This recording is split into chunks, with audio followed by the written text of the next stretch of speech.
It's just me today. It's just me today. Not sure if you guys you can probably hear me. It's just me today, guys. Hi, welcome to another episode of Cinema Bias. I am one of your co-hosts. I almost said Alex Mack, but I'm not that one. I'm the other one. I'm VideoDrew. And Alex is out today, so we're going to be doing the show without her, which is unfortunate. Plus side, Adam Collins is here again. And I just get to do another show with Adam because another co-host was sick. And so it's actually shaping up to be a pretty awesome week. Yeah, we're just going to play the credits now, I guess. That's what happens.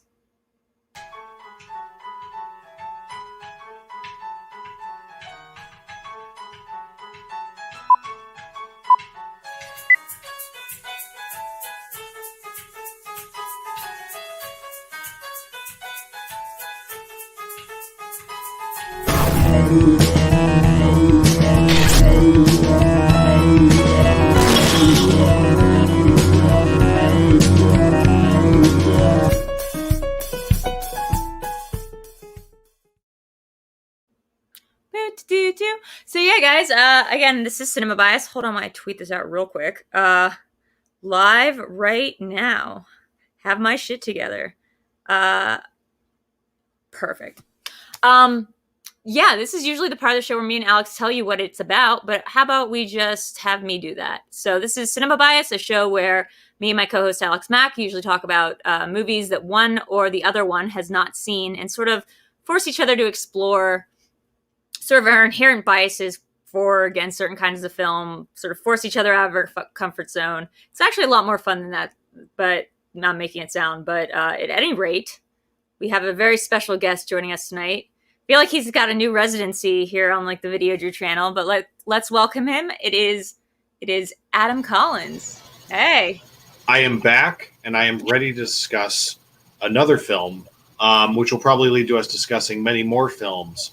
And hopefully I'll find a way to shoehorn in a Crispin Glover anecdote, which I didn't get to the other night. Oh, yeah. I was like, we never got to the Crispin Glover part. This is great. We can just pick up where we left off 2 days ago when we were doing Live in the Dark, just with Stephen King quotes and talking about this movie, Jim Jarmusch's Down by Law, which is the movie that you picked for us to watch this week, which I did, in fact, do it. I was really excited about this suggestion, and I was torn about which Jarmisch film. And Jarmisch and Jarmusch are both. I'm good with both. I will be saying Jarmisch because I'm used to saying it, but Jarmusch is also correct as far as I understand. I mean, so it's I grew up in a house that said Jarmusch, but then again, my parents say Keanu Reeves and like refuse to change that. So like they just pronounce words weird. I think I just picked that up from them. Jarmisch? Well, some people. Yeah, some people say like Werner or Werner Herzog, so it's a similar situation. It's like the witch versus the vitch, and I just say that guy from The Mandalorian. But yeah, so this is kind of like the part where we talk about what got you into Jarmusch? What was like what was your bias towards Jarmusch, rather? Well, let me grab this just because I happen to have it with me. Exciting. Got my whiteboard with me. Never leave home without it. I love it. So I got our mutual friend there. Nice. Right? Love it. But not too far away is the man himself, Jim Jarmusch, who we're discussing tonight. Mm-hmm. Who would probably hate that I have a sticker of him on my board. Yeah, but to be fair, Nessa, you could just tell him it's Tom Waits. Yes. And he'd be fine with it. It is amazing to me that they found each other, those two. I know. It was meant to be. But yeah, Jarmusch, I had a similar trajectory with him that I had with Lynch, but my entry point was Dead Man, which was tempting to be my choice for this episode. But I feel like Dead Man is the first Jarmusch film a lot of people have heard about because Johnny Depp's in it. Mm-hmm. A lot of big actors are in it. It's developed a bit of a cult following. And Down by Law is one that's known once you start paying attention to his filmography. And, if you went to film school, you've heard about it most likely. But it's not a film that comes up a lot in casual conversation.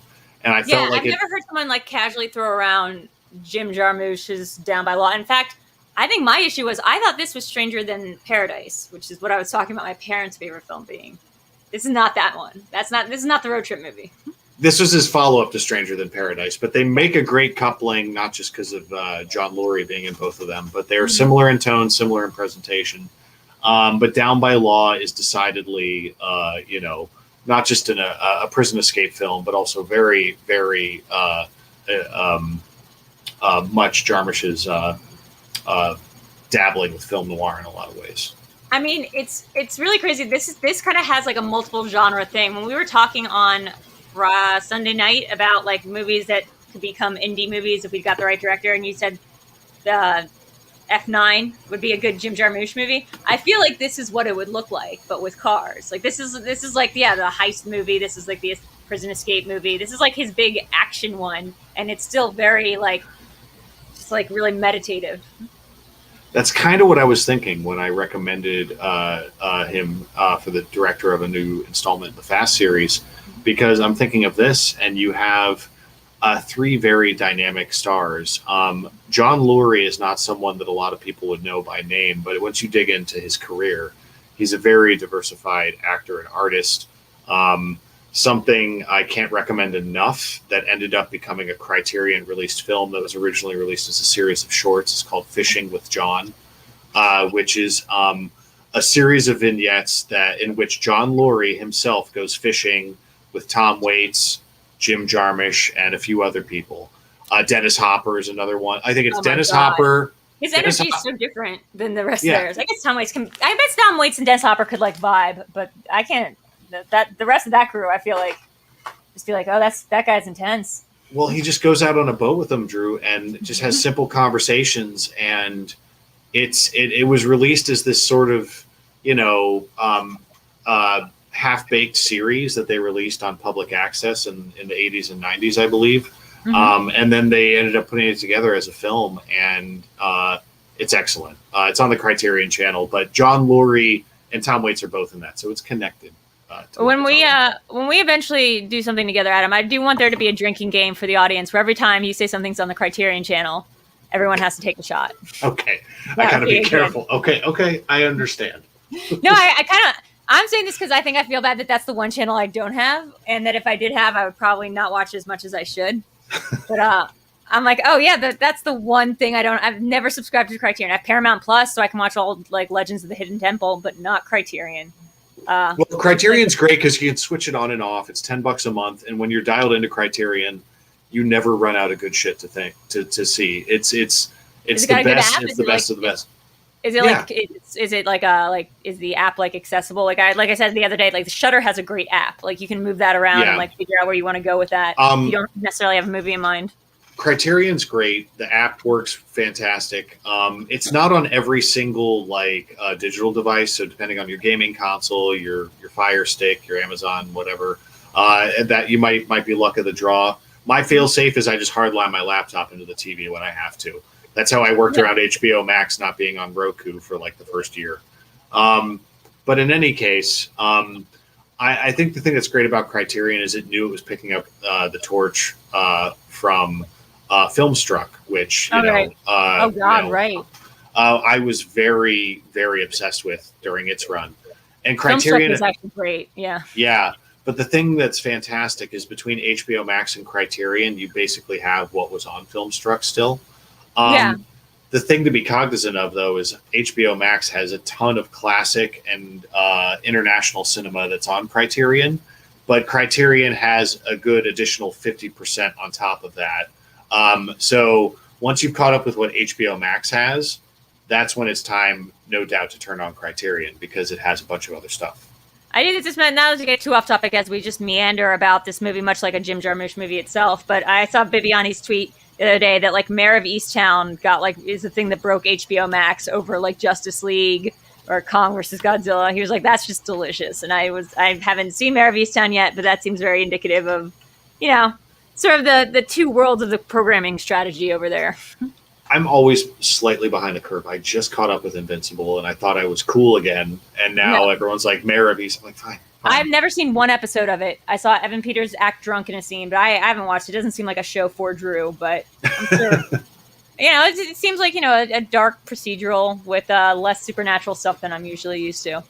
But, but back to Down by Law. I think one of the things that's interesting, at least from my perspective, the reason that I hadn't seen it yet is I find Jarmusch films very polarizing. Like it's kind of like how I feel about Coen Brothers. Like I love half of their shit, or maybe like 69%. 69% of their stuff I love, and then like the other small like 31% I can't stand for some reason. And Jarmusch can be like that too. Like I can be like really polarized on his stuff. Dead Man might be one of my top 15, if not like top 10 favorite movies. It's just fantastic. I like his new takes on like the genre conventions, like The Dead Don't Die, but I haven't seen Only Lovers Left Alive yet. I like the idea of him doing horror, but I've seen a couple others of his movies, and I've just been like, am I not getting something? Is it kind of like Lynch pushing the broom, or the character pushing the broom at the end of Twin Peaks: The Return? I mean, that's the thing about Jarmisch. He's very slight and frustratingly so for some, which is why Dead Man or Ghost Dog are great entry points because they're a little bit more action oriented, a little bit more dynamic. They've got more genre bending. I think Down by Law is an ambitious entry point. I think it should be the second film by default for anyone who sees Jarmisch. So the first one is Dead Man. Then directly afterwards, you get a double feature of Dead Man and then Down by Law. Dead Man, Down by Law, I think is the way to go. But I think Ghost Dog is also a good one to keep in your back pocket if someone hasn't seen any of his films, because I think that's a movie people will watch and be like, wow, there's all these similarities to John Wick, and Forrest Whitaker is such a cool character, and there's so much quirky humor in that, as you would expect from Jarmusch's films. But I think like The Limits of Control, which is a film most people haven't seen, which is a film. Yeah, he did. That was his follow up to Broken Flowers, and it's what most people would argue is probably his worst. But I don't think it's a bad film by any stretch. It's just it's so quiet even for his standards. That the pacing is a little laborious compared to some of his other movies, but. I do think if you watch his whole filmography, there's a pretty solid through line with the consistency of dialogue and the editing and pacing and stuff like that. There is something there that I realized that like I don't think I noticed David Lynch did weird dialogue until pretty late in the game. Like I had to watch a lot of his movies before I realized, his characters talk in a very specific way, which isn't how I talk. I guess because my first movie was Mulholland Drive, and that's the one where they talk the most like normal people. At least some of the characters do, like Justin Theroux and stuff. They just talk like normal people, and then the other people just seem weirder in Counterpoint.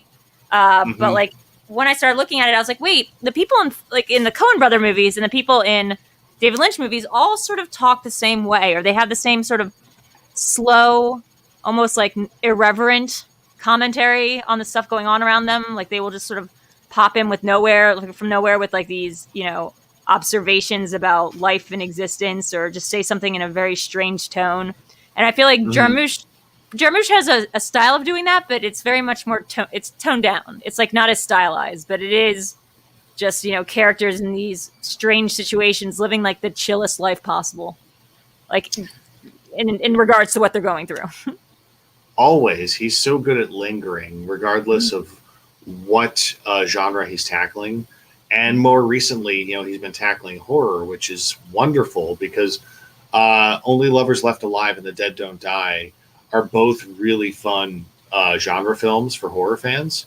I think if you watch both, most would agree Only Lovers Left Alive is better. But I think what The Dead Don't Die doesn't get enough credit for is it's the first thing he's done in a long time that was more or less straight up satire.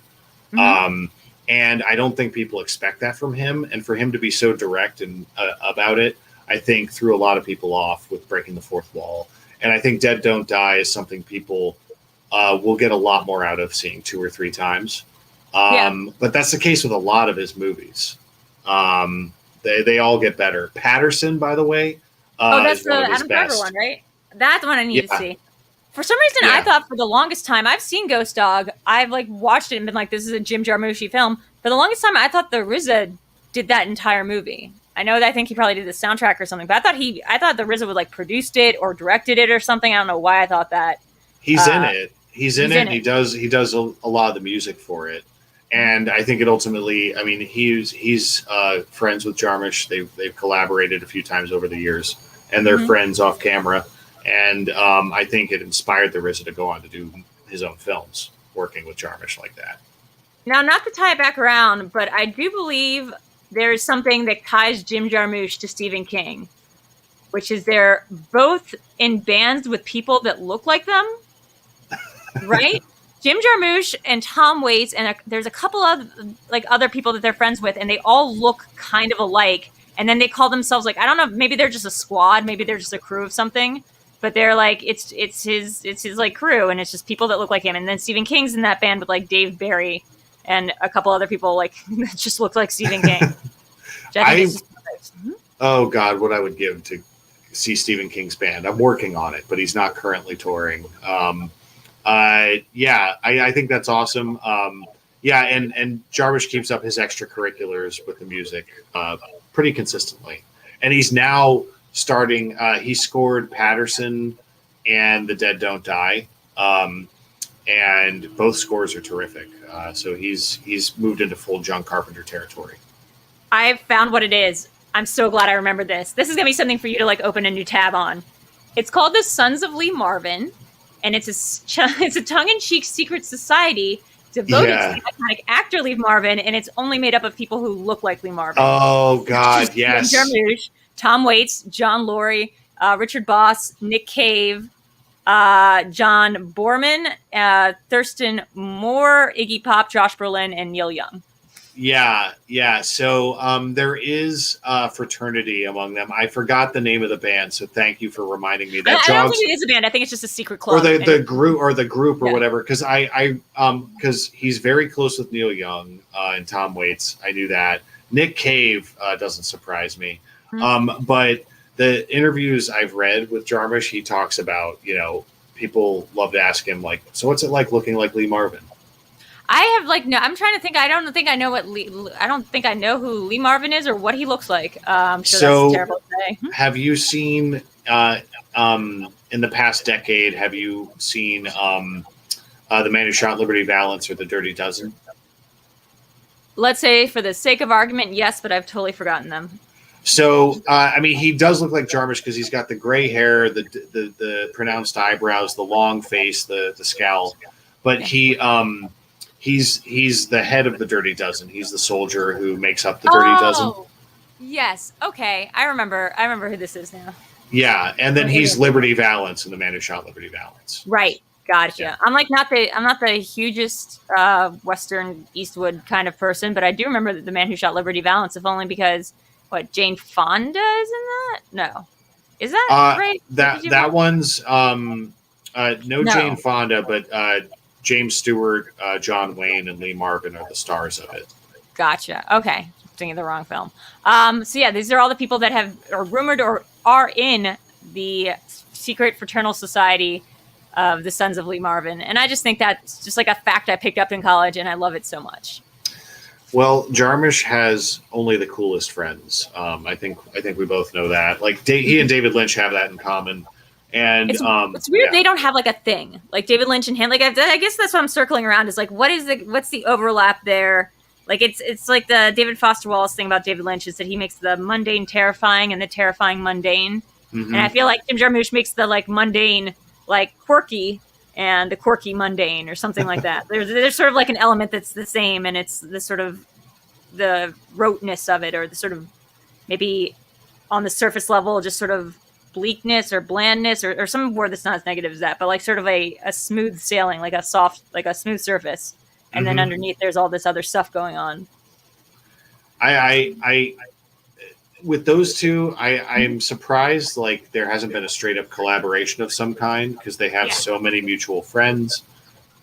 They have Tom Waits in a David Lynch movie. I would love to see that, but like they both worked with Crispin Glover. Right.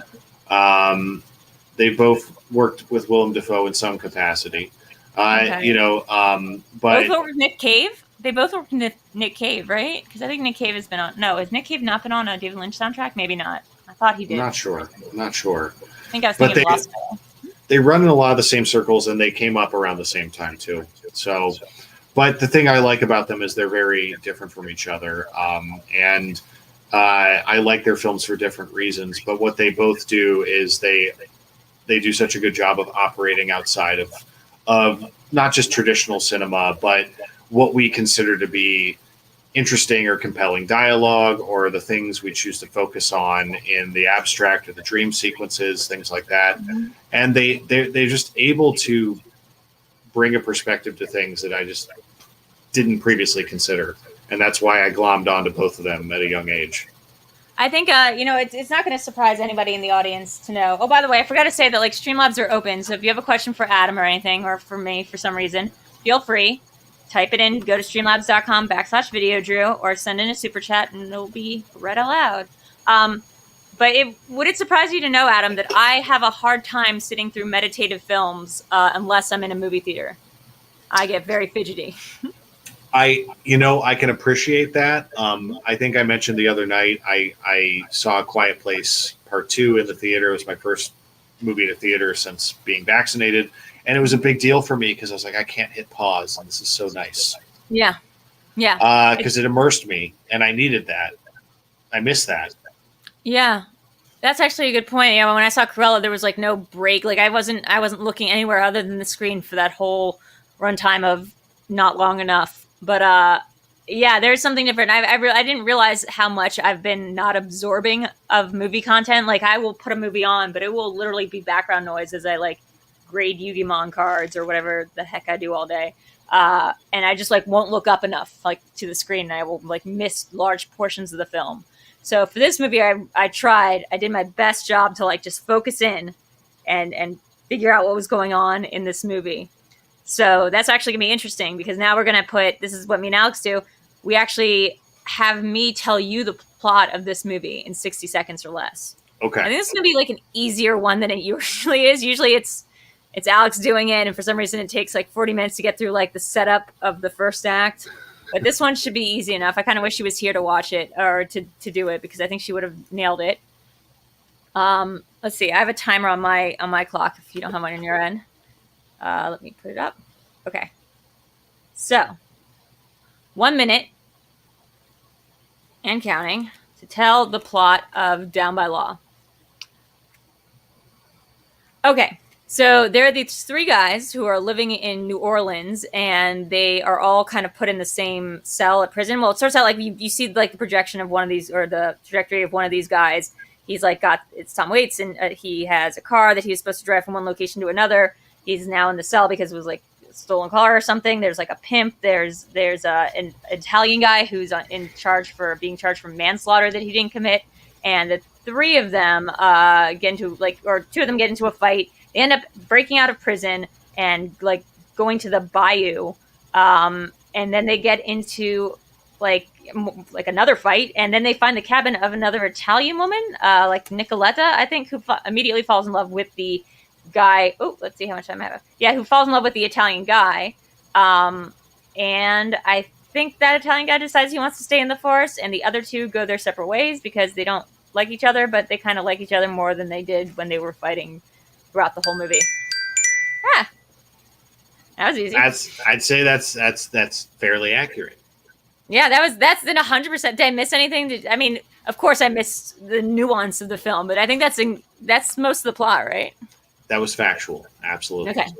Yeah, that's benefit of the doubt. That would all count as one of the plot is Down by Law. I would love that to be a Schmoedown question though. One day is just describe the plot of a Jim Jarmusch movie and be like, what movie is this? And then, like, or technically, it could also be 5 other movies. Any questions about a Jim Jarmusch movie in the Schmoedown would be excellent. Oh man, I realize though, if you say it vague enough, this movie sounds like it could be a ton of other films, including like something like Cool Hand Luke. Like you frame it a certain way, and this movie just sounds like like Shawshank or something, you know? Well, they're loosely. I mean, like Jarmisch, like Lynch, cannot help but refer to cinema throughout his own movies constantly. And he'll do that visually, he'll do that referentially, but through dialogue directly as well. And Roberto Benigni in this, is vaguely referring to other prison escape movies constantly. I thought I was going crazy. I was like, "There's no way that is Roberto Benigni," even though I like knew in my brain knew it was Roberto Benigni, but I was like, "No, he wasn't famous. He wasn't a guy that acted until it's a wonderful, not it's a wonderful life. It's a beautiful life. What's Life is Beautiful. Life is Beautiful. Until Life, I thought he like wasn't an American actor. I did not. I mean, I put it together, but like my brain didn't like. My brain just told me it was wrong information. That was Roberto Benigni. Okay. And Jarmisch, in usual Jarmisch form, you know, he realized putting Benigni in an American film was a great idea before it was fashionable. You know, he realized the raw talent of that man, and you have me sold on Roberto Benigni and Tom Waits just talking together. Yeah. Then you throw John Laurie in there. Oh man, it's just the dynamic between these characters is incredible. I mean, they all have like a certain mannerism. Like Roberto Benigni's like, you know, the very happy like Italian. Like he's like, you know, he's sort of like the friendly one of the two of them. John Laurie's like a lackadaisical pimp, I would say. Like that's his job, right? He's the pimp with a heart of gold. He's like, you know, I'm not going to get you hooked on smack. I'm not going to let people hit you. You know, so he's convinced himself, you know, he's doing it right. He's doing it right, but like everyone doesn't his crew doesn't respect him. No, his ladies don't respect him. And you know, Tom Waits, Zach. Okay, so let's talk about that for a second. Tom Waits is Zach, and John Laurie is Jack with a J, and that's very much on purpose, but I love it, and the way that plays into Benigni's character having English as a second language is reliably hilarious. It's the kind of thing where, again, if you're not paying attention to this movie, it can just sort of wash over you, and you're like, you don't catch it. You just think like somebody's saying the same name twice, but no, there's two guys who have very similar sounding names. It's sort of like it's like Bob and Twin Peaks or something, or like there's Bobby and there's Bob, and there's Mike and there's Mike, and there's, you know, the sort of doubling that happens there. Hold on, I have to let my dog out for a second. She is scratching at the door. Oh, I think that's fair. Oh, you were outside. You were outside. Okay, come on. Come here. Okay. I do appreciate the meshes of the afternoon background is still there. I kind of love it. I think I'm just going to keep the meshes of the afternoon background. As you should. Yeah. So tell me, besides the main part of this movie, which is that incredibly in-depth synopsis, what are some of the nuances of the film? You mentioned the names as one of them, but like, what are some of the things that just like tickle you about this film? The thing I love about all of Jarmusch's movies, again, the key word is linger. He's so good at just hovering on moments that other filmmakers would, you know, quickly move on from. I like, whenever I'm watching his movies, I feel like I'm watching a shot continue that, you know, would have been cut in a previous film. With this, I love the opening with the Tom Waits song, Jockey Full of Bourbon. It's a great song. And if you turn the subtitles on, you can pay attention to the lyrics. You know, it's just a really good way of setting up the tone of the film. He shows you all these different aspects of New Orleans. Some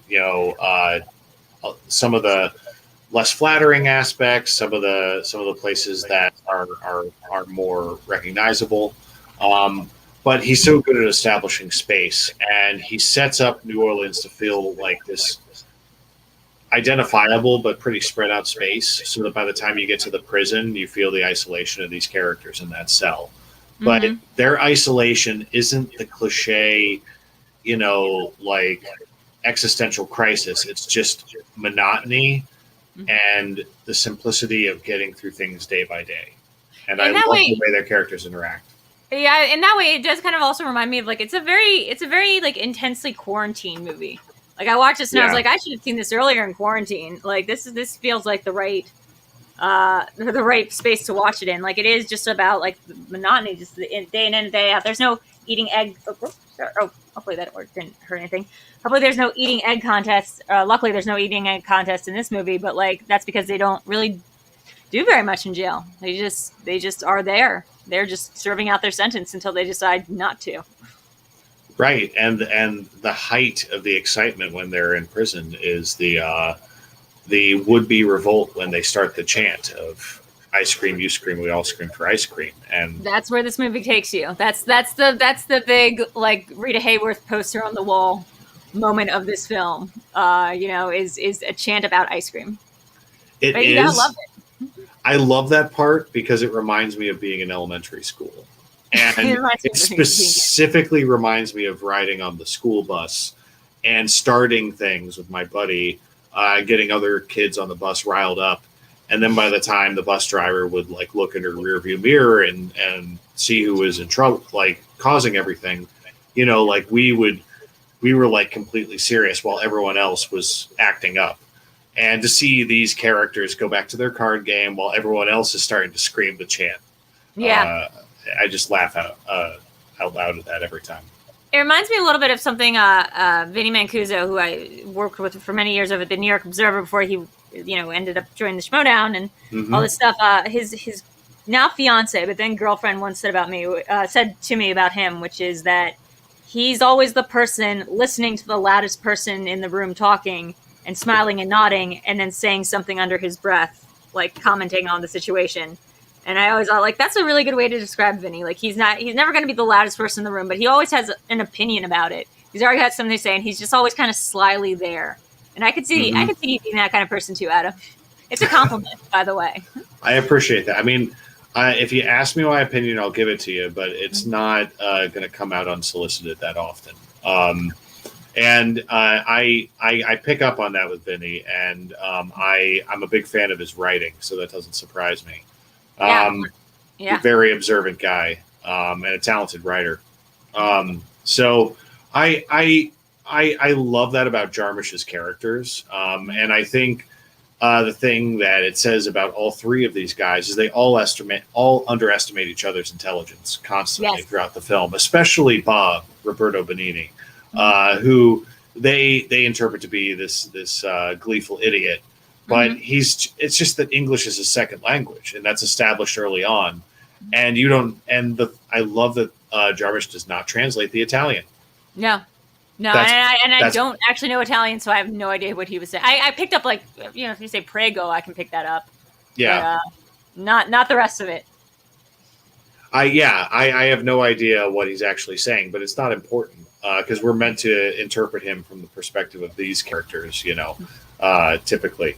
But I love how they constantly underestimate him throughout the entire situation.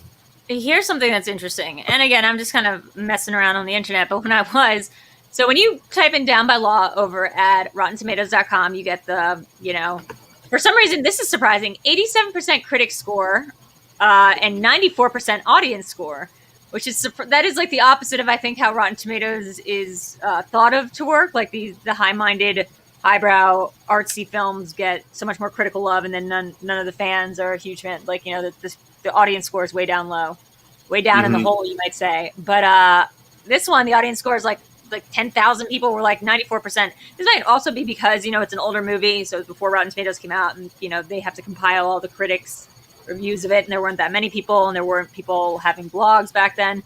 But even as a retrospective, like, it's 87% feels like weirdly low, but I maybe like a couple people really hated this film.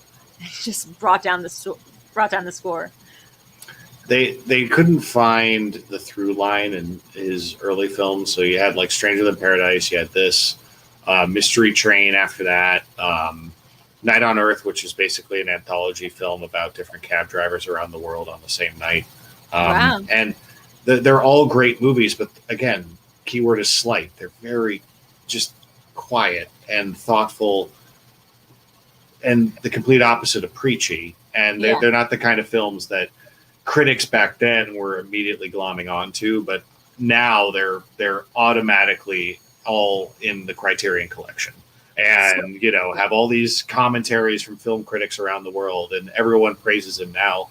But back then, they were a little torn on some of his movies. Now, the two pull quotes of negative reviews. I mean, the green spot is negative, right? I'm pretty sure that's. I work for Rotten Tomatoes. I should know that. So, I think one of them is referring to a different movie because it says, "On the whole, I've had more fun in Cleveland," which is both a dig, but also isn't that a dig at like specifically Stranger Than Paradise, which takes place and up in Cleveland?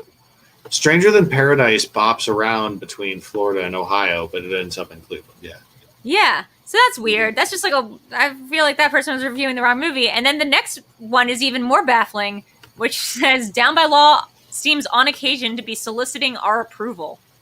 What? Like, in what way?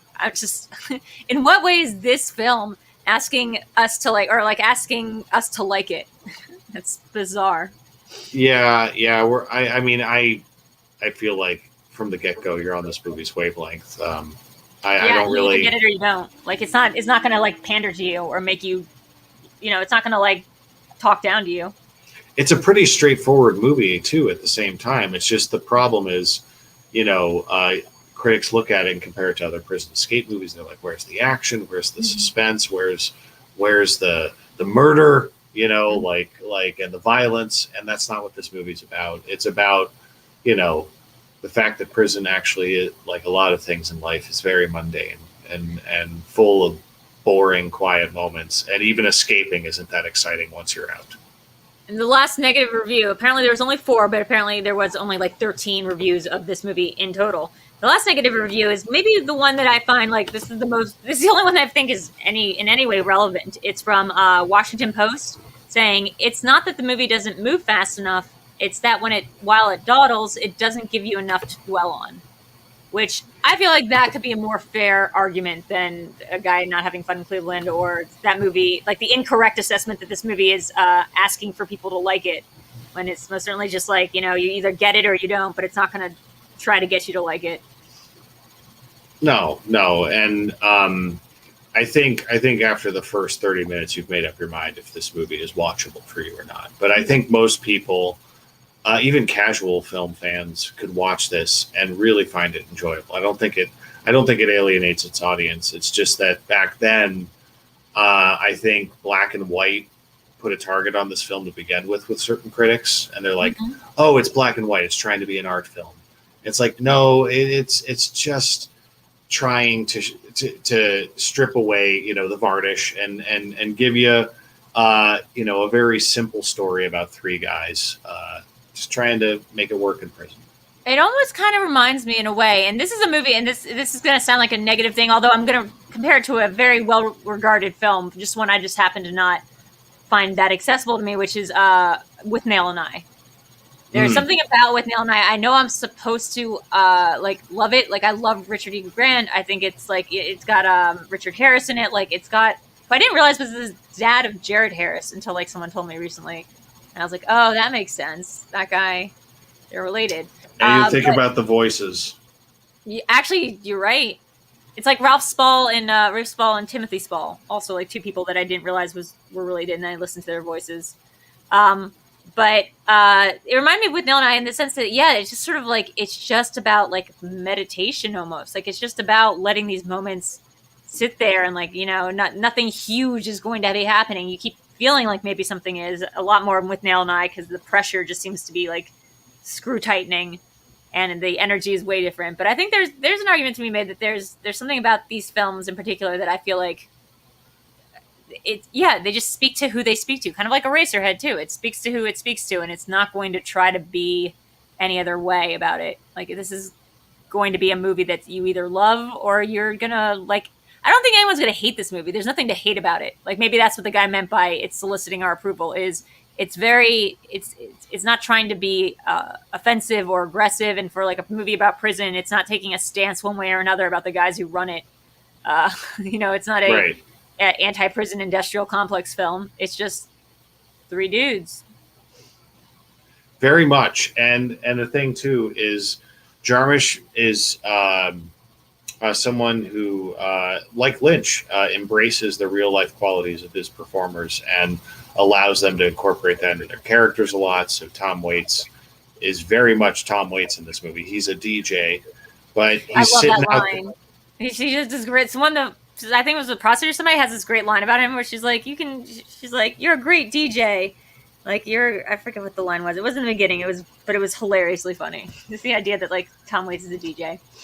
Well, I think also if you look at this movie, when it opens up in New Orleans like that, and you have these characters having all these different conversations, it's hard to ignore the similarities to A Streetcar Named Desire, especially with it being black and white. Wait, really? Tell me. Okay.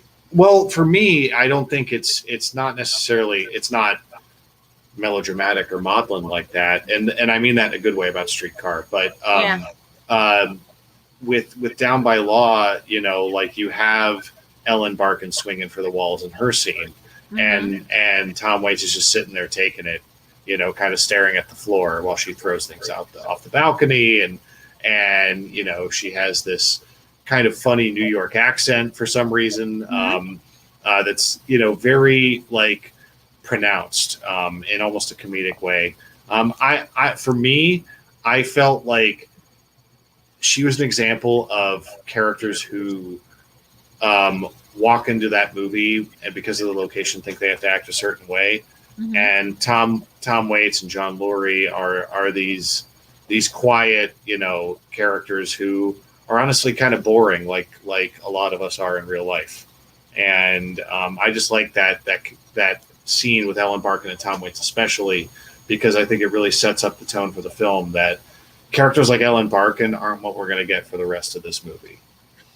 I think that's really interesting to point out. Also, like, you know, the cinematographer for this movie is you know, is a German cinematographer who very much, I think, like takes a lot from the German style of filmmaking of the time. And then I think also there's like a lot of Japanese like influences of this film, like the way that they shoot from like a really low level a lot of times and then kind of like put up, and it has these like the really wide angle lenses. So like the shot I just showed you guys of or where'd it go? Of like this entire movie is just, it kind of gives you a sense. It almost reminded me almost like of a Wong Kar-wai film maybe, or maybe some Kurosawa, where it was just shot in this really dynamic way that gave you a sense of being kind of swallowed up in it by it.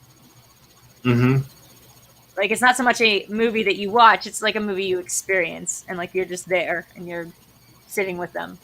The photography in this movie is terrific, and I just want to I want to acknowledge Amber in the chat would know because of the she's familiar with the area, but apparently that accent is actually pretty accurate for a lot of people who grow up in New Orleans. So the Ellen Barkin one? Yeah, the Ellen Barkin one. Well, she's just sort of like, I thought she's sort of Creole, I guess, or something. It's bothering me a lot. I'm watching a lot of anime lately, and I feel like the thing that I can't stand in the American dub anime, like, and I'm talking about like Pokemon and Yu-Gi-Oh, because specifically I'm trying to understand what's going on over there, is that everyone, like, there's always like a couple characters with these really thick, almost offensive, like Brooklyn accents, like all like the bully kids and whatever. I'm just like, where is that? What they think we all sound like? Like, all our idiots sound like they're from Brooklyn. And that like really bothers me. And so I don't know. Yeah, the dialect in this movie didn't twinge me as much, but I'm not from the area, so I kind of registered it as just different. Even with that in mind, I think she still does a good job of setting up like how different the rest of the characters in this film are going to be from her. Yeah. That said, the photography, this is a beautiful shot. Robbie Mueller, who does a lot of the cinematography for Jarmisch's films, like, this was very much a coming out party for him after Stranger Than Paradise. Just so many beautiful wide shots in this movie. Yeah, like I'm trying to like look through real quick, but like the idea is, what would you say the biggest difference is between this and Stranger Than Paradise, which was his one before this, or this was his third one, so there was one in between, I guess. But so he did. Technically, this is his third film. His first film was called Permanent Vacation, which is basically his thesis film, and it's not bad at all. But it's a student film, you know. But like it comes as a special feature on the Stranger Than Paradise Criterion DVD or Blu-ray, so you can just watch it there. But the Stranger Than Paradise was his second film, and that was like his first film he was able to make with somewhat of a budget, but still very much an indie.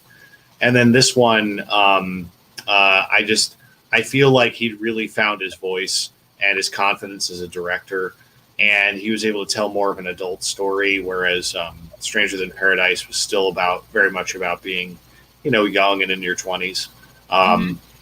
This one was, about characters of a few different ages. I think, at a glance, Tom Waits seems like the youngest character in this film. Which is bizarre. Like, try saying that like in a sentence. Like, try just Yeah. thinking. Tom Waits, I think, is the youngest person in this film. But Roberto Benigni ends up being filled with wisdom that we don't even realize his character has, and he demonstrates that through action more than dialogue throughout the movie, and I love it. Yeah. Sorry, 1 second. My phone is ringing, but I actually don't know where my phone is, so that's weird. Okay, well, it's no problem. The one thing I think that I'm reading here that I also it's a criticism, but I think it's a funny kind of concept here, and maybe you'll be able to parse out with me. Is do you feel that these are characters who would aspire to be in a Jim Jarmusch film and can't make it? Now, again, that's a little harsh, but I don't know if there were such a thing as characters that would want to be in a Jim Jarmusch film. By definition, I think hipsters, or the kind of hipsters that these men are, that Tom Waits and John Laurie are, it's not like they would want to be in a Jim Jarmusch film. It's that they're just living their lives as Jim Jarmusch characters. Maybe this person can't handle that, what that looks like. Yeah, I think you're right on it. I think the issue is if you have people who are actively campaigning to be in a Jarmusch film, they have no chance of getting into it. Yeah, unless it's coffee and cigarettes, and maybe then you can you'll let anyone in. Well, I do think Patterson's a good example of Adam Driver had his pick of projects after The Force Awakens, especially, and he was very smart with his career. He chose a lot of really good movies. Mm-hmm. Has been building his resume with really quality work. But Patterson was a chance for him to work with, who I think, in one opinion, is one of the great filmmakers working today, Jim Jarmusch. And I think when you get a chance to work with him, or David Lynch, or Werner Herzog, you just take the job. You figure out your schedule and you take the job. That's why. And then see if you can become part of the Sons of Lee Marvin, which I believe Adam Driver would also be allowed in the club of. I think by default, yeah. I think by default he would at this point. That's really funny. I think that there's I haven't seen Patterson yet, but I do think you're right about Adam Driver, because he took his time with the projects, but he chose a couple Noah Baumbach films, which is like another kind of look or feel or style. Doing I forget the one with him and Gerwig playing I think it's him and Gerwig playing the couple, and the younger version of a couple, and then there's Ben Stiller and oh god, I don't think it's Jennifer Jason Leigh. Maybe it's Naomi Watts or somebody, and they're like the older version. They're just not the older version, but they're just like an older couple that befriends the younger couple. Forget the name of this film. It was after Greenberg, but he was great in that. And then he did another Baumbach film, right? Or no, I'm thinking of the other Greta Gerwig film he did. Anyway, the point being that he took his time, picked mostly indie films, like smaller indie films, and I think took his time to figure out what auteurs he wanted to work with. Mm-hmm. Figured out what kind of it's almost like he's the kind of person, I think, to your point, that would want to be in a Jim Jarmusch movie, and he's the kind of coolest hipster I can imagine. So, and I guarantee you, he played it cool as well to get that audition and get the part. I can just imagine he wanted to seem on the ball but not too eager. Mm-hmm. I had a very brief window into Jim Jarmusch's production of The Limits of Control back in 2008. I had an internship at the time at Focus Features. It was just part of it was very fun, but a lot of grunt work, as you would expect. But I got to read cool scripts, met a few cool people I've kept in touch with over the years.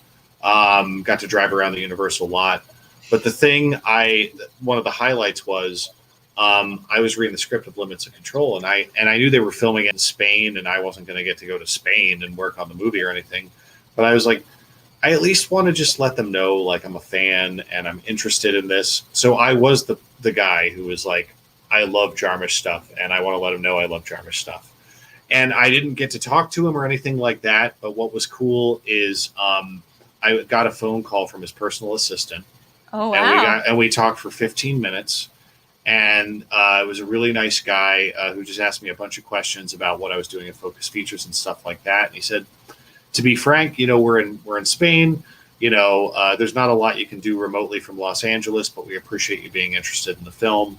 And if anything happens stateside while you're still out there, we'll let you know. Nothing came of it, but for them to take the time, yeah, I thought showed a lot of character. I felt like that's actually that's yeah. like, for Hollywood. That's like for Hollywood for the Hollywood industry. Like that's a surprising like thing to go out of your way and take 15 minutes to go do is talk to somebody who is genuinely interested in your work.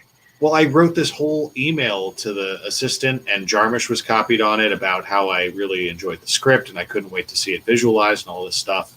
Mm-hmm. And it was kind of like just getting a polite response from a fan letter in the most personal way, and I appreciated that. I thought, you couldn't offer me a job, but you went out of your way to be nice, and that was really cool. I mean, it would surprise. I think one of the things I was a party reporter for many years, and I did like red carpets back in New York, where like the vibe about celebrities or like filmmakers or anyone in the industry is much different, and like it was much more accessible, and like you would just go to after parties and people would just celebrities would just be there.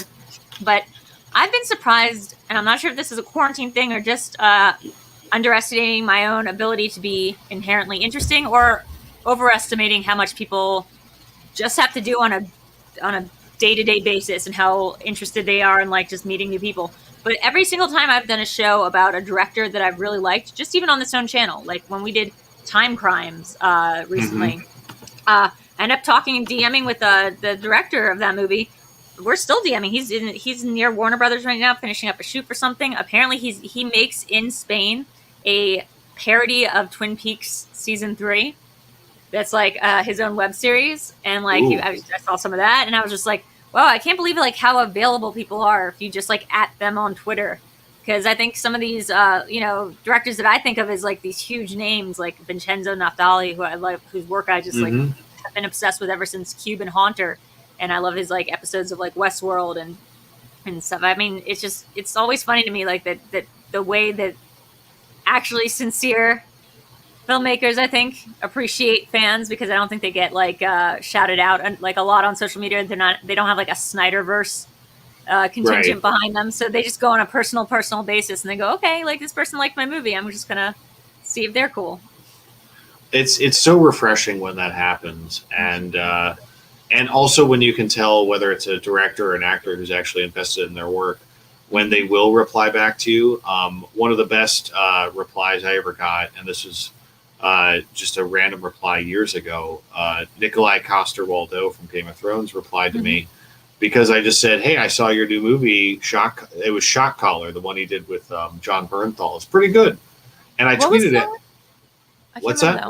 It's a prison movie. It's thematically connected to our film Down by Law. But it's a decent prison movie about a guy who gets Nikolai Coster-Waldau gets in prison and has to kind of pretend to be a part of a white supremacist group to survive while he's in there. But he's quite good. And I tweeted, I was like, "Hey, you did a really good job in the film." And he just replied, "Thanks, Adam." It's like, wow. Wait, that's like such a perfect reply. Thanks, Adam. Like he just like, not your username, not your handle, just thanks, Adam. Yeah, he looked at my actual name and wrote it out. And I screen captured that tweet, and it's immortalized. I love it. That's amazing. I love that as a response. Thanks, Adam.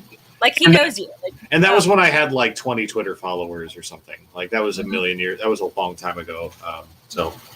But before the fame and stardom of before I moved into the hundreds. But no, I just mean like Twitter was something I did as a fly on the wall before the Schmoedown. That's my only point. Yeah. I think I'm now trying to remember like some of my better, because I don't want to come off as humble bragging. I don't want to get yelled at by Amber for having names to pick up at the end of this show here. But I've had like so many, like even during quarantine, I think I ended up talking to, or this person found me. It was the writer of the new Scream movie who wrote, he's the co-writer of Ready or Not. But I liked one of his tweets, and then he saw my bio and he like DM'd me and he was like, "Garmin Bozia," he's like, "You've got my attention. Like, what's up?" And I was like, "I don't know, what's up with you? Like, how's it going? Like editing Scream?" And within like a day, he like was calling me on the phone and telling me his theories about the season or the return and like what he wants to do with it and what he would do. And I was like, "Okay, man, like that's pretty cool. I guess maybe it's a quarantine thing. Maybe it's the vibe of like if you like certain niche things, then the people whose work you like probably also like those things, and they're going to like vibe with you." And so I bring that kind of confidence in a way to every single Twitter interaction I ever have. It's so refreshing to hear. And again, I'm kind of newer to some of this more regular interaction on Twitter, but I'm getting the hang of it, Yeah. It's good. I mean, like, I think for Twitter, it's just that the people that I think you and me naturally gravitate towards don't have, like, even if they have 300,000 followers, they don't have, like, the daily, like, no one's Vigilandus. No one's talking to Nacho Vigilandus being like, oh man, when's Colossal 2 coming out, Or like, man, like, who's directing the American remake of Time Crimes? Like, no one's messaging him about that. He's not, like, there's not, like, a huge fan base that's, like, constantly hitting him up. So I think, yeah. I exactly, like, I think it's refreshing for a lot of these people to hear from people who are genuinely interested. But then there's also the weird movies I get obsessed with that I really don't have a good excuse about. And I told you about Ghost Lake, right? No, what's that? Okay. I'll try and keep this brief. No, tell me as long as you want. This sounds great. It's a terrible film. It's terrible. It's absolutely awful. But the thing is, good friends of mine, I used to spend, I would meet up with them every summer for a few years out at Lake Rushford in Western New York, outside of Buffalo. Okay. And Lake Rushford's a nice little lake community with a campground and whatnot. And they have their one claim to fame is that a local boy made an independent horror film on location in the early 2000s called Ghost Lake. He got himself about 150 grand and made a 2-hour film on digital video that is way too long, and it's hard to get through in parts. But the thing is, we had a tradition as we would go there every summer. We would watch Ghost Lake, and by the second or third summer, we were watching it with the director's commentary, and then it became a full-on obsession. Where I one year I bought all the remaining copies left on Amazon at the time and sent them to all my friends, so that Ghost Lake would be sold out for a week. And then no one else could get their hands on Ghost Lake. Yeah, because I wanted to create a demand for it because it's not streaming. Scarcity. Yeah. And then started following the actors on social media, and then they started following me back. And I don't really. It's not like I know them or that it would be that interesting, but like the star of that film has gone on to be like. He specializes in equestrian science, and he moved to Colorado and started his own music career. I'm just trying to look it up. This is not the 2018 one with Scott Adsit and Carol Kane, is it? No such good actors as that. I believe this came out in 2004. Okay, gotcha. It stars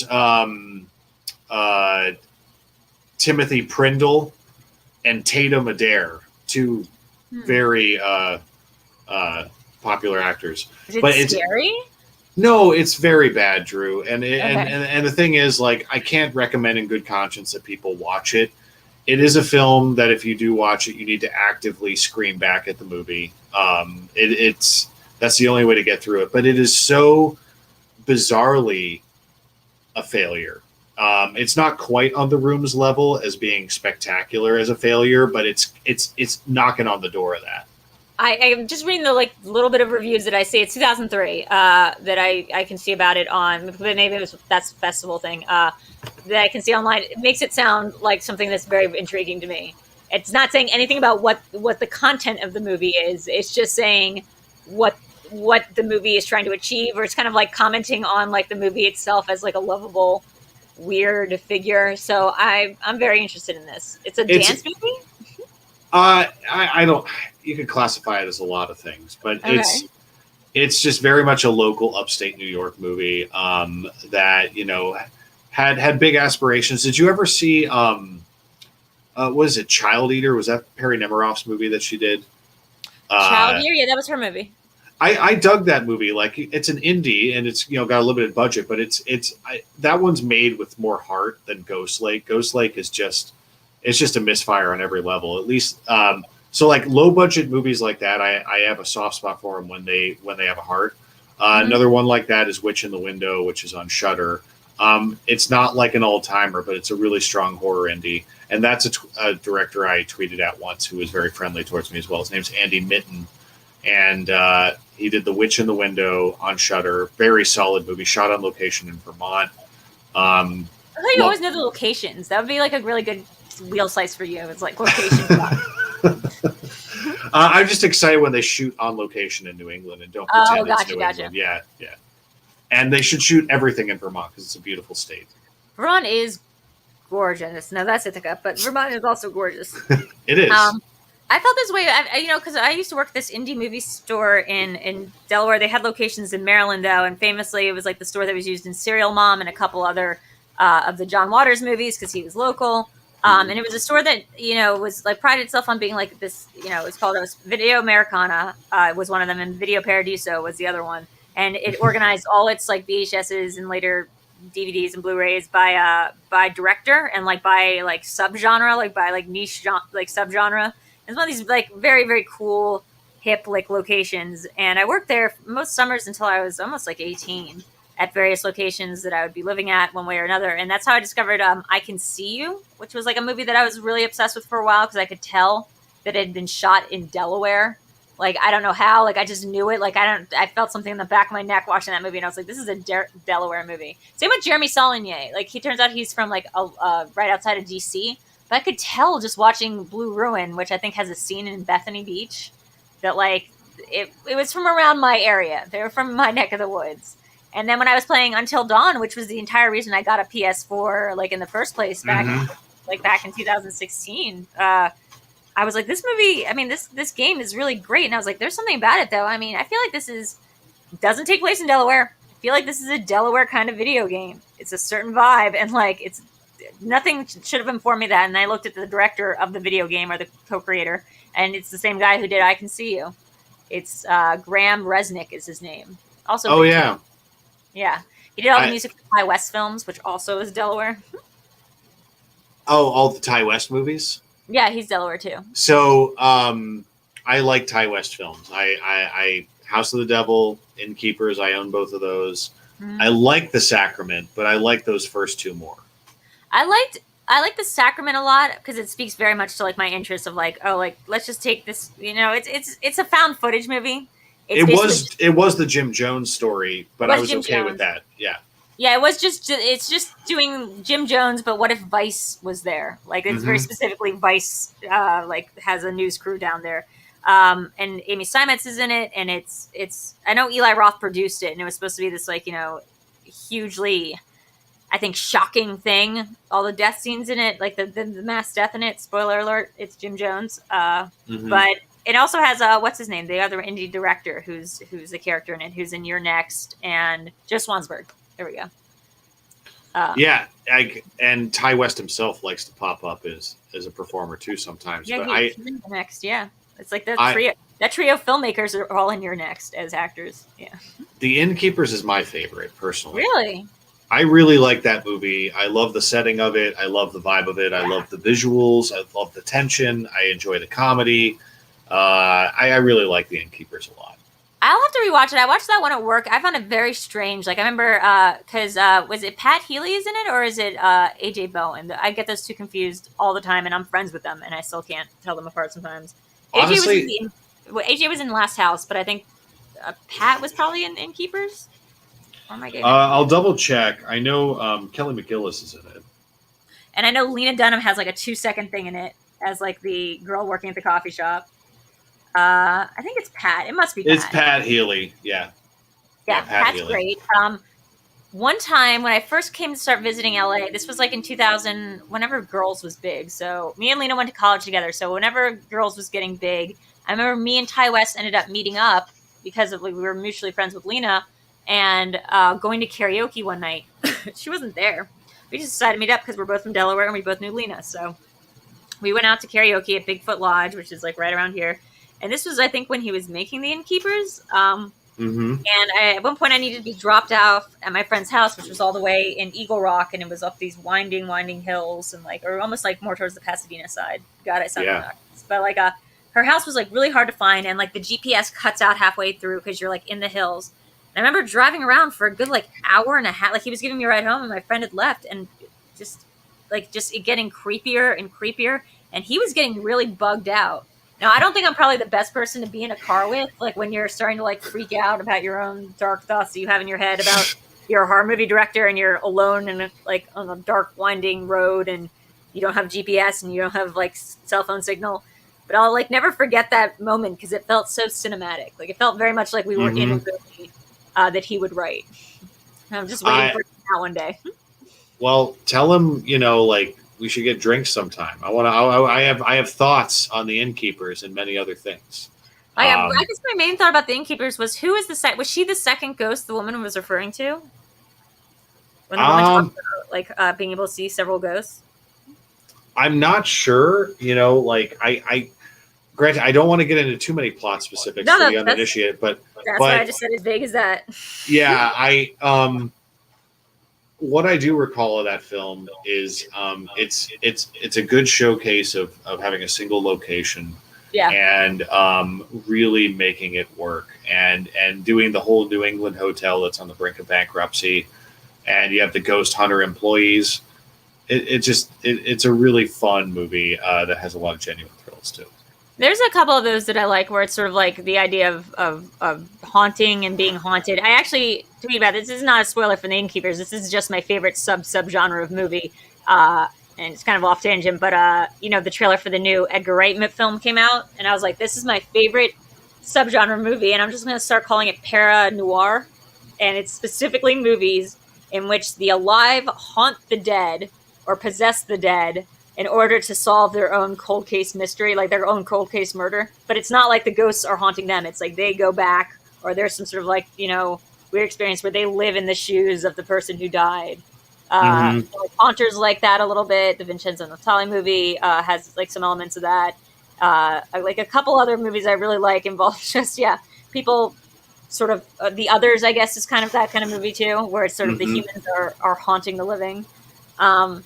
And I don't know I don't even remember if that's what's happening in the Innkeepers, because I think it ended in a way that left me like very confused about what had actually occurred over the course of the film.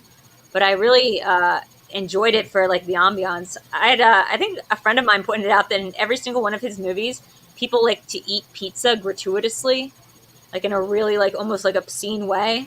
I haven't checked out that in the Innkeepers, but I remember rewatching House of the Devil recently and being like, oh my God, he's right. The pizza is like such a prominent part of it. Yeah, I love the things he tends to focus on, and I think we're overdue for a new film from Mr. West. I can't. Was the last one? He's done something since The Sacrament, right? I think did he do one of the VHSs? I feel like maybe he did one of the yeah, I contributed to one of those, but I think Sacrament may have been his most recent feature. That does seem weird. It feels like he should have been doing more because he was hitting like a peak with The Sacrament, right? I mean, he was like, that wasn't a movie that was considered a bad thing. He's done a couple. Okay, so this is weird. He's done apparently a ton of movies. Was it just producer? No, he's directed a ton of movies. I've just never heard of any of them. Or is it just TV or something? No, it's movies. Something called Outcast and The Exorcist in 2017, but those both look like maybe television things. The Passage and The Chamber, those are both television.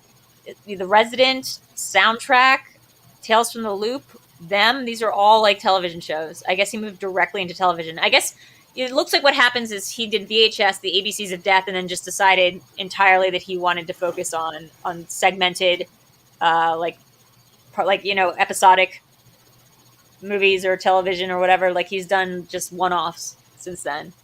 Well, let me ask you this: have you seen? Not to pivot too much, but have you seen Crispin Glover's directorial work? The one with him, the one that got him like on Tribble and Letterman, that weird one? No, the ones he tours with across the world. No, I haven't. The first film is called What Is It? Okay. And the second film is called Everything Is Fine. That sounds a little bit familiar. This is sounding very Wham City Comedy, that collective I told you about that does the very strange Lynchian performance art ARG stuff from Baltimore. But like, What Is It and Everything Is Fine sounds exactly like titles that they would have. Well, here's the thing. I am as you know, I'm a fan of Crispin in a lot of ways. I enjoy his eccentricities. I enjoy his work on screen, especially. I own his CD, which he signed. I own his book, which he signed, about rat catching. Oh, I right. believe is, Yeah. yeah. Well, he wrote that before Willard ever came out, and that's the creepy thing. It's like he predicted it or something. It was weird. Weird. Yeah. That's the craziest thing I've ever heard. He wrote a book about catching rats before he was in a movie about giant rats. He's so fucking weird. Okay. Tell me your Crispin Glover story. I really want to hear it now. Well, I saw his films. So once I found out he was touring, he still is. I looked into his schedule, and when I finished up that internship in LA, I drove back east to Ohio, where I was living at the time, and I found out that Crispin was going to be in, I think it was Chandler, Arizona. He was doing a screening at a movie theater in Arizona, and me and a couple of my buddies stopped there, and we saw the film What Is It, which is the first of his film. And the thing about What Is It is it's a very ambitious swing. His intention was to do a film comprised mostly of adult actors with Down syndrome, to, in many ways, just remove the stigma of working with actors predominantly, with a perceived disability on screen. And I understand his intent behind it. The problem is the film comes off as mildly exploitative in a lot of ways, even though he's very direct about his intent in the Q&A afterwards. I get it. The film is it's not a very pleasant film to watch. It's not horribly offensive, but I didn't get a lot out of it. I was interested to see what he wanted to put into a film.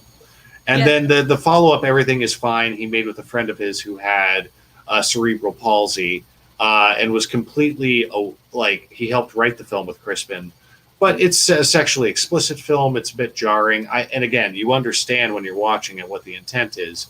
But it's not, neither film are what I would consider to be, rewatchable, to put it mildly. I understand that from the way that I used to love, I didn't love all his movies, but I loved Harmony Korine's book. He had this book called Crack Up at the Race Riots that was just filled with it's awful. The title alone just tells you everything you need to know about the kids and Spring Breakers guy writing a book like that.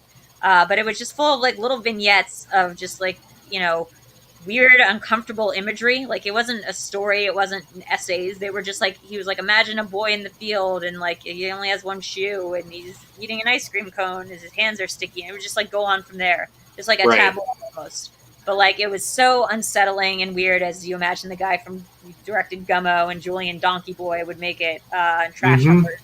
And there was something about that, it was the avant-garde new cinema, I think, that we grew up with, maybe wouldn't be able to exist today in the same way. When Sia made that film recently about a young woman with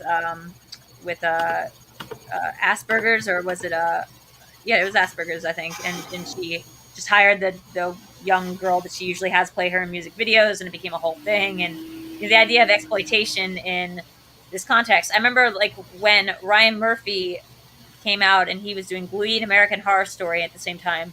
There was one actor two different actresses who used both who had Down syndrome to be just regular characters on the show, right. Regular. And it always struck me as why it wasn't ever a huge amount of the plot point. It was just these were characters that existed in the world of the show, which I always thought was Ryan Murphy has his faults, but I never thought that was one of them, was exploiting people with handicaps or physical handicaps, Right. And it's really just about reflecting the world we live in, which I think is important. The thing with Crispin's films is the intent is there. And it's not like I'm prudish about them when I watch them. It's just when you watch them, they're a bit blunt and a bit on the nose, to be honest with you. And I like Crispin a lot as a creative force because his writing and his bizarre music and a lot of the illustrations he's done are very interesting. But his acting is what he does best.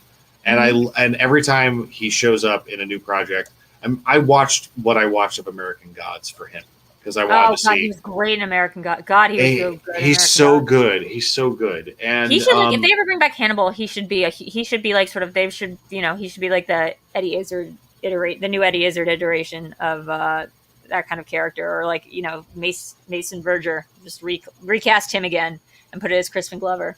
I would love it. I would love it. But I think he's best when he's collaborating with someone in his wheelhouse. So when I think Dead Man is one of his best performances, even though it's like 3 minutes. It's very, very good. You know what I love him in, and I hadn't seen this movie until recently, and I was like, wow, look at the talent that's actually like low key stacked up in this movie. Is What's Eating Gilbert Grape? Oh my God, yes, he's so good in that because he's very casual. So good. He's just so natural. He plays one of Gilbert's friends along with John C. Reilly is like the other best friend, and Leonardo DiCaprio is playing the mentally handicapped brother in that movie, and he is also putting on like I think probably the best Leo performance has been his performance in What's Eating Gilbert Grape. It is so good. It's so just he's just inhabiting this role. It's so authentic. It feels so real. Like that. I don't know. But Crispin playing in like a weirdly darkly humorous undertaker who works at like the funeral home in town, and is just like that creepy guy who lives in that small town. Perfect role for him. He's just telling you about like how the body probably fell over of like a local woman's wife or husband, sorry. And he's just saying, no, the guy would have to fall in the water this way, and he wouldn't be able to. If he had a heart attack standing up, he would have fallen over this way, and like he's just doing it with the salt and pepper shaker, and it's amazing. He's very, very practical about it. The dynamic between Johnny Depp, Crispin Glover, and John C. Reilly is pretty great in that movie, and I think people don't realize they're all in that. And you go back and watch it, and they stick out like sore thumbs now. But it's because they're like Crispin and John C. Reilly are playing really normal guys who are funny. And like John C. Reilly is just excited about the burger joint opening up in town. The whole burger place opening up. He's so excited about it. And Crispin's crushing on Gilbert's younger sister the whole time. And he's like, "You want to take a ride in my hearse?" Yeah. Oh God. I think you're right. I think he needs to work with collaborators. I also just think he's good as like he's just good as somebody you just drop in a film as like a random ass cameo, and you're like, oh hey, Crispin Glover, because he does like what I'm saying. And I think ostensibly is, and I think we're getting the same point, is like maybe don't take the reins. Like he is somebody who probably needs like a yin to balance his yang out a little bit. So whether it's his own projects or something, he needs a collaborator. I will say his homes are gorgeous. He might have missed oh my God, yes. Designer. I haven't been to them in person, but I've seen the pictures, and they're breathtaking. That chateau in the Czech Republic and his mansion in it's in LA, right? It's I ended up Airbnb-ing from him accidentally. Well, every single time I came to the first time was an accident, and then every single time I came to LA afterwards was on purpose. It was this place in Silver Lake. It was like the very, very top of Silver Lake. It was like it was pretty affordable, and the place it looked like was just this giant sort of sprawling estate at the very top of the hill, and it looked like something out of a David Lynch movie. It was all like very Baroque dark red walls and like these like palatial floors, and it looked kind of like, I'm not sure that it isn't the place they filmed Inland Empire. Like it just has this vibe to it, and I was like, oh, I want to stay there. So I get there and I check in, and I'm doing all the stuff, and I message the person whose name is C. And we're talking about the Wi-Fi and the router. So I'm trying to log on to the internet. He's in the Czech Republic. We can't figure out like how to connect me up. And so I go out and I buy one of these like, transponder connectors that like or like a mesh router that will like expand the mesh network of the Wi-Fi of the place. And I'm like, you can keep it. Just keep it afterwards. Like, in good faith. I just wanted to buy it because I couldn't get any Wi-Fi. And I try to log in, and it connects me to his like home mesh network. And it just says Crispin. And I'm just like a little baby detective. Like, it was part of my journalism upbringing. It's just what I do. I get really crazy. So I'm like, how many people named Crispin live in Los Angeles and can afford an estate that is comprised of several other places he's Airbnb-ing, and like it just has a pond, like a koi pond, like it's completely remote. And I was just like, typed in Crispin Glover Lost Felice, and up popped a picture of the house I was staying in. And I was like, oh, well, that makes a ton of sense. Wow. Yeah, so it's pretty great. I try to recommend it to everyone, except not anymore, because this is like such a weird part of it. But I actually know somebody who died there recently. Oh, geez. Yeah, so that was also now like a crazy part of it. That is, and not because of anything Crispin did. He was not in the country. Right. But it has like a very weird innkeeper effect, because I remember inviting somebody, like a friend, over to visit me when I first stayed there. And I was like, I think this place is haunted. And like, we like spent like a time like snooping around being like, oh, are there ghosts on this property? There probably are. And yeah, they were staying there for like a month, and they passed away, and it's nuts. Wow. That is a lot. I mean, I will say with Crispin, thing that's impressive with both of his homes that I've picked, because there's a whole article about his chateau in the Czech Republic that came out a couple years ago. Good Housekeeping a couple years back. But it's just an example of like what you can do with your money. Yeah. When you are responsible in Hollywood, like, and it's crazy that that's who's responsible in Los Angeles. Crispin Glover like decided like, yeah, he's also got their place I think in New York that he Airbnbs. Yeah, he invests his royalties. He knows what he's doing. He picks his projects, and like he's still like I remember like he said he coasted off that Charlie's Angels money for years.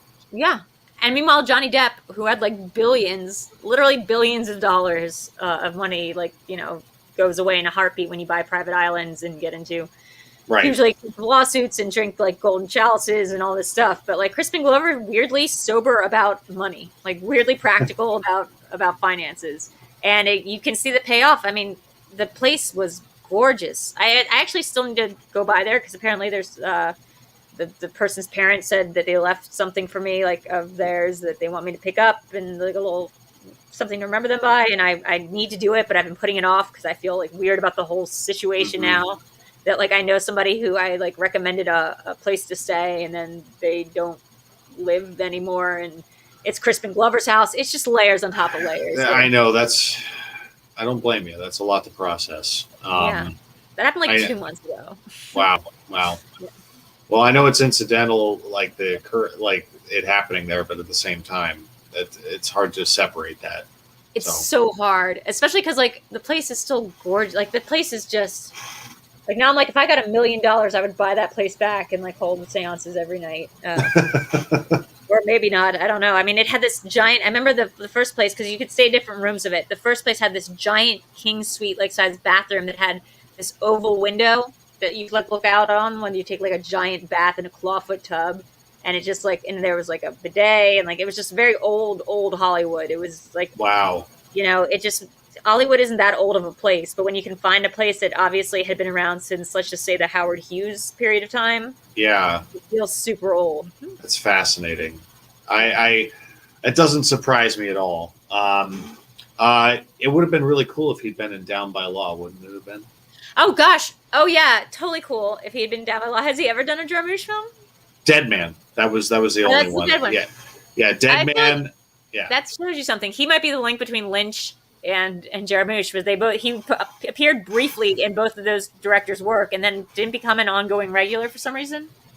Sadly not. Now, did you ever hear of David Lynch's and Herzog's collaboration with Michael Shannon and Willem Dafoe? That is ringing a bell. But from something a while ago. What was this? My son, what have ye done?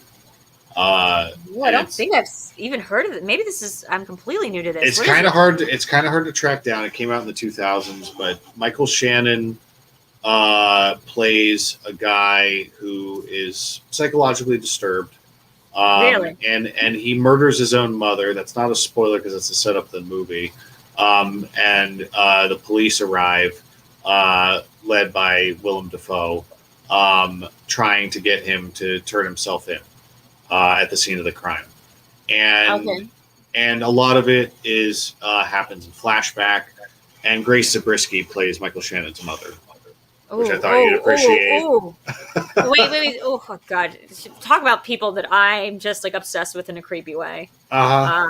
I remember my New York, I went to therapy a bunch in New York. Can you believe it? I did. But I went to a lot of psychoanalysis for many years. And I remember the first time I went, my therapist, who was around my age and a very attractive young woman, I lay down on the couch. It was psychoanalysis. So it's a very Freudian, go back to childhood. I talked about 10 minutes and she goes, have you ever watched the show Twin Peaks? Because your mother sounds a lot like the mother on that show. And I was just like, okay, I'll come here 4 times a week for 4 years. That's no problem. I wouldn't mind doing this every single day if I can. And Grace Zabiskie, I mean, her acting style is so intense that I wonder why she hasn't been in just a billion more. Why she didn't just break out everywhere after Twin Peaks whenever they need a crazy lady or a Requiem for the Dream style mom. Why she's just not the first person in line. I feel like she's one of those actors who, in a different timeline, would have had that Oscar-winning role late in her career. That just escaped her. But seeing her come back for The Return was very gratifying. So I'm glad she was in that. Her and Ray Wise, I just realized, both have careers that I feel were not stunted, but I'm just you guys are so talented. You both are such tremendous and strange choice-making actors. Crispin too, but Crispin's pretty famous. But Ray Wise, I mean, I just watched the other day. I just watched, if you can believe it, I just watched Swamp Thing for the first time. Did not know he was Swamp Thing. Yeah, at least for a minute he is. Not for the rest of the film, but he and Grace both got kind of pigeonholed, in a lot of ways, and it started before Twin Peaks and got kind of cemented after Twin Peaks in a lot of ways, I think. No, I think bringing it back here, you're very good about bringing us back on track here, but we've sort of gone off the tangent here, but I guess we can kind of sum it up with, how do you think this movie holds up? You said you just rewatched it. For the first time in a while. Did you have any thoughts about it, this run through that you haven't had before, that in the context of today seems better or worse or the same than it has on other rewatches? The things I remember the best about it hold up really well. I think the camaraderie between the characters, their journey, the banality of it all is what really sells the journey. The thing that stood out upon the rewatch, I already kind of talked about it, but it was the scene with Ellen Barkin and how, but comparatively, it felt like the most melodramatic scene in the film, but purposefully so, effectively so, and it really stood out to me this time. I remember him having a relationship on the rocks, but I hadn't really thought about it, and this time around, it really struck me as one of the major catalysts of the film, and I felt her voice in his head throughout the rest of the movie. Right. I started watching this movie, and now I remember exactly what happened, which is he does a very specific thing, which is there is a dog barking throughout every single one of those early John Laurie, or I want to say Hugh Laurie, but it's John Laurie scenes. It's starting with the opening one. There is just a dog barking in the back of the film. You're right. It is very Streetcar. It is very Cat on a Hot Tin Roof. It is very Orleans. I'm putting it together now. Right. It's just that noise, that ambient noise of there's a dog barking and it's there's nobody going, hey, shut up down there. But there could be. And it's got this kind of squalor to it. But it drove my dogs nuts. It was driving them crazy. And I couldn't figure out it was outside. And then I paused the movie and I was like, no, stop. Put it back on. I was just like, no, there's just a dog barking in the back of this film. On purpose. Yeah. It's just sort of the undercurrent of her, I feel also too. Maybe that was the auditory metaphor you were supposed to make, that she was sort of, she kind of was gnawing at him. It's really effective. And we were talking about shared universes the other day. The thing that Jarmisch does that a little bit in his own movies. And the thing that's great in Mystery Train, his follow-up Down by Law, is Tom Waits is credited in that film, but he's off camera the entire time because he's a radio DJ on the actual radio. Oh wow! So is it his character? Is this what he did after the movie, or do you think this is just maybe he's doing it under a new alias? Who knows? He has a great riff as a radio DJ where he's just riffing the whole thing, and it's great. I can't tell if he improvised that or if that was pre-written, but it was. I don't know. Jim Jarmusch doesn't seem like an improvise a lot kind of guy. It's not. He's not. I don't think he's like Seth Rogen movies or something. I really love when John Laurie keeps pressing him to tell him the weather when they're in the cell. I think I was about to say that. I think was my favorite part of the movie. The whole extended bit. Yeah, just tell me the weather. Just getting him to say like, what's it like outside? Because he's clowning on him. But these two are like the most hipster. It kind of reminded me a little bit about being back at Oberlin. I will say that. Like, there's a sense of just like these two cool for school guys just kind of going at each other in a low-key, sort of understated, but still ultimately like, volatile and then begrudgingly respected kind of way. Very much, because they both think they're so cool. And in real life, the actors are cool guys, but they act like school children several times throughout the movie. And but this movie was my entry point to Tom Waits. It's what made me get really into his music at a younger age. And this movie, you just watch it, and it is the Tom Waits performance where he is closest to himself in real life. You don't think Bram Stoker's Dracula? You don't think Kiss Mystery Men? I think it's close, but I think like young Tom Waits with the fedora and the suspenders cast aside, like that's the Tom Waits I think of when I listen to his music. I mean, hilariously, young Tom Waits was a guy that was trying to look very old, like a young Tom Waits who was trying to look like he was 55 minimum. But he's so good at, like, when you listen to his music too, he does some spoken word songs that are really great. I grew up with his music. I used to think that he was a troll that my parents listened to, like a wizard, because they listened to him, and they listened to Laurie Anderson, and they listened to Stephen King books on tape, and that's why I am the way I am. Because that's the only, or like Dr. Demento, cassette tapes. That's what we'd listen to across all like our holidays, across all our trips. And I used to just be like, who is this demon that is constantly playing? Because he just sounds like way down and oh. Like, if you haven't listened to him do What's He Building in There, it's not even a song. It's just him talking about a creepy guy who lives in a creepy house. And like, what is he building in there? It's true. Yeah. It's true. But the monster. The flip side of it, though, is he's got, like, especially his early music, he's got some really great music. Like, some really, Matilda? Oh my God. The entire Heart of Saturday Night album is one of my favorites. But I mean, what about the fact that Frank's Wild Years was based off of Twin Peaks, I believe, although Frank is a Blue Velvet character, but I believe it was his opera that was based off of, maybe it was Blue Velvet. Maybe that was his Blue Velvet opera. I thought it was his Twin Peaks opera. Like, it was supposed to be a operatic, like a salute to David Lynch was Frank's Wild Years. It all feeds into each other at the end of the day, it seems. But yeah, I love his early music, and I love that scene in the prison cell because it reminds me a lot of his spoken word tracks. Because he's like, "I'm Lee Baby Sims, 4-car pileup, 15." And then like his song, like one of my favorite songs of his is "Eggs and Sausage," where it's just him describing his meal at a diner in the middle of the night. He's like, what is like, order of fries, some kind of pies. Like he's going on, and he says eggs and sausage. You guys are really good. First of all, can we just give some daps in the comments for how good Adam's Tom Waits impression is? That's pretty hard to do. I think my favorite two of his spoken word are "Step Right Up," the one he's doing the Carnival Barker thing where he's like $2 for $1, $1 for $1, like 2 for the show. He's just doing. He's like, "Step right up, we've got blah blah blah blah," and he's just like, like a sipitat. I'm gonna try to say the words. He's saying words very fast, and he's just doing a Carnival Barker thing about like the items that he has for sale. Right. He was also very good in the Dr. Parnasius movie, Dr. Parnasium, whatever that was called. The Imaginarium. Yeah. The Terry Gilliam film. The Imaginarium of Dr. Parnassus, is that right? That is correct, yes.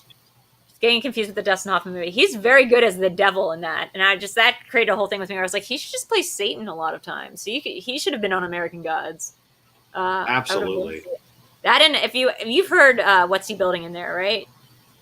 That is it's the scariest non-song I've ever heard. It's not a song. It's just a scary story read by like a very scary voice. Used to scare the hell out of me as a kid. And he's really good at that. He's really good, and he's also really good. Yeah, like songs like "Hold On," I think is like one of the best love songs. Mm-hmm. It's like it's up there with like a couple of the Bob Dylan love songs. It's just like the most iconic things for me from my childhood. Yeah, "Hold On." I hope that I don't fall in love with you is another iconic Oh, one of his. That's really, really great. Hardest Saturday Night, the title track from that album, is absolutely wonderful.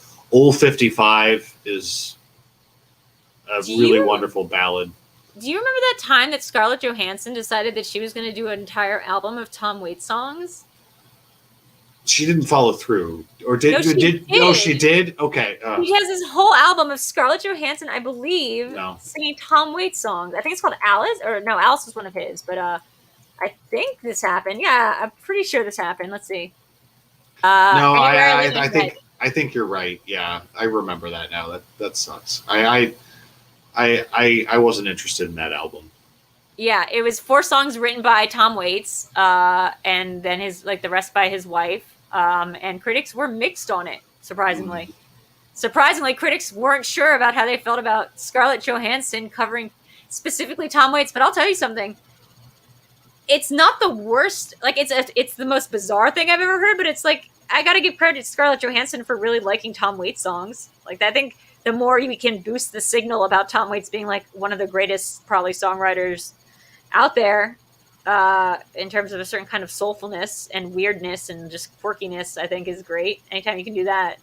I don't disagree with that. And when I kind of bluntly said that sucks, I was really just thinking out loud because I was no, it did suck. It's terrible at it. Because she can sing, for the most part and all that. But not Tom Waits. Yeah, I mean, if I'm here, I want to hear Tom. Yeah, That's I mean, all. you don't listen to Tom Waits' song. I mean, there's great covers of Tom Waits songs, and there's songs he's covered that have. Yeah, I don't think he created Waltzing Matilda, or maybe he did, but like Waltzing Matilda has been covered a bunch of times. Way Down the Hole, I can only hear is Tom Waits, but I've heard it covered elsewhere, like on soundtracks and stuff. But I feel like, yeah, for Tom Waits songs, you should have a gravelly voice like Tom Waits, or you should be able to do something with it besides like sing pretty. It's like these aren't like beautiful lilting songs a lot of times, and the ones that are like made beautiful because of his gravel, like the piano has been drinking and But anyway, I think talking about Tom Waits music is a great way to wrap up this episode. So Adam, I want to thank you again for coming on and just doing another hour and a half long just gab sesh with me. Oh, my pleasure. My pleasure. Thank you for watching Down by Law and supporting my decision to share it with hopefully some people who haven't seen it before. I would do the same for you and recommend a movie, but I don't think there's anything that you haven't seen that I've seen. Maybe if you haven't seen I Can See You, which is the first one by Graham Resnick. You should check that out. It's a horror movie. Okay. The Woods of Delaware, but it's got a very Lynchian feel to it. I remember it came with 3D glasses because he had a short beforehand that was in 3D. It's very cool. Yeah, do you have anything you want to be plugging right now? I not plugging necessarily, just like I said the other night, keeping people go out and watch that horror match. I'm sure anyone who's watching the show now has already seen it, but trying to put out the good word for that. That was a great match. That was a great match. And I think we could have more. I think there's an appetite for it.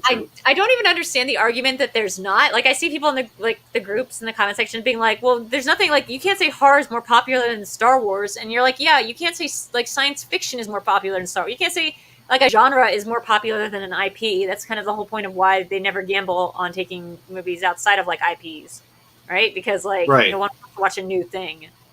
But horror is special, and I think it's self-explanatory. I think the presiding argument stands for itself that it is the origination of fandom in a lot of ways, and especially this nerddom fan, like the intense gatekeeping-ish, just it's a cult thing full of like people who feel left out of other larger mainstream conversations, and yeah, I agree with you.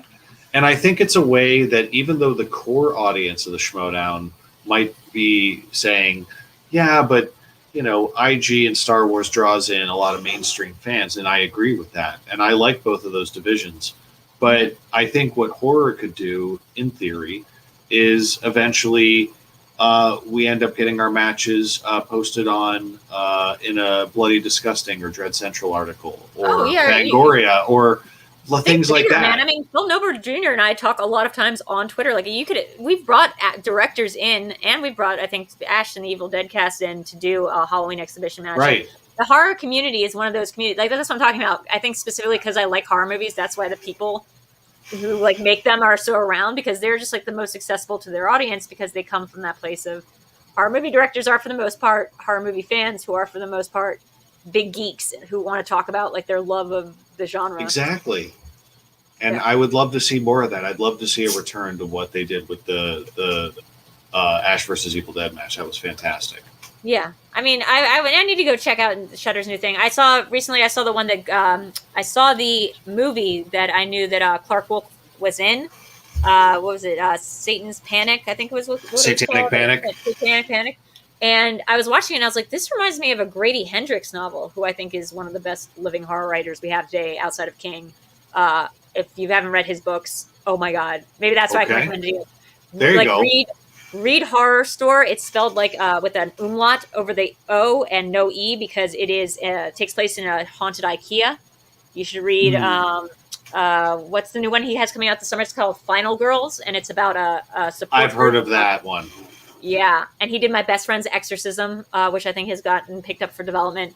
He has such a good voice such a good ear for female characters, especially female character protagonists of like a certain age. Like a lot of his protagonists in other books of his have been in their like mid to late 40s, or like, you know, just women who are not like the hot teenager. And I think that's what Final Girls is going to be too. And I just think that's like so cool. But I was watching this movie and I was like, this seems like a Grady Hendrix book. And then I read as soon as it was over, I saw the cast, and crew, and the writer was Grady Hendrix. So check out his work. I think you'd really enjoy it, Adam. I will prioritize that happily. Well, because soon it's going to be a movie. Like all his stuff is getting picked up for development, so check it out. As for me, I have my own stuff to plug. Let's see, I do this every week with Alex Mack usually, but I've loved having Adam here. It's had a totally different vibe to it with Adam here. So I do this. I don't know what next week's movie is because me and Alex haven't gotten together on that, but I'm sure it'll be something fun. I think it's her pick. Mondays and Thursdays we do the VideoChronic Pop Culture Quiz. That's at 8 p.m. Again, Thursday we're doing something TBD. Keep it in your mind. And then Sundays I do Live in the Dark with VideoDrew, which Adam has just also been on. At this point, Adam's just like this extended Easter egg of reoccurring appearances that I'd like to keep going on this channel. Otherwise, please check out the Patreon, patreon.com/VideoDrew, where you can sign up and do fun things like come on this show. Come to the study sessions I do twice a week that are just like cool, casual hangouts. They aren't the intense study sessions that I think can happen sometimes. So, I mean, and which are great. I'm not trying to say that they aren't, but these are more general, relaxed, cross-factional. Everyone who wants to come along is always more than welcome because we're just here to have a good time. And yeah, some other perks. So go check that out. And I think that's all for me, folks. Thank you guys so much for being here, and I will see you next time. Thank you, Adam. Pleasure. Okay, let's see. Boop.